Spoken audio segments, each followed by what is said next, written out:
म्हणजे विश्वास तर आहे, विश्वास आता पंकज कुमार सरांवर बिलकुल सगळा विश्वास आहे, पण 3 महिने झाले ना तरी पण आरोपी का अटक होत नाही हा प्रश्न आहे ना. विश्वास तर आहेच त्यांच्यावर, पण ते काहीच फॉलोअप देत नाहीत ना. तपास जसे पहिले पोलीस होते तसेच हे पण तपास म्हणून मी ताईंना भेटायला आली आज. आता काय मुख्यमंत्र्यांकडे मागणी असणार आहे आणि एकंदरीत आज ताईंनी तुमची भेट घेतली, ताईंनी कशा पद्धतीने दिलासा दिला आणि मुलाच्या शिक्षणाचा सुद्धा विषय एवढंच नाही तर ताईंनी तुम्हाला धीर सुद्धा दिला, म्हणजे काय? हो, आज ताईंनी मला म्हणजे ताई पहिल्यापासून माझ्यासोबत मोठ्या बहिणीप्रमाणे राहतात. पहिल्यापासूनच मोठ्या बहिणीसारखंच येतात. जेव्हा ताईंनी माझी पहिल्यांदा भेट घेतली तेव्हापासून ताई माझ्यासोबत मोठ्या बहिणीप्रमाणे राहतात.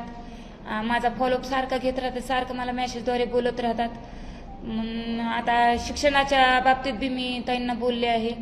ताईंनी मला सांगितलं आहे ते पत्र देऊन शिक्षणाची प्रोसेस करूच बोललेले आहेत.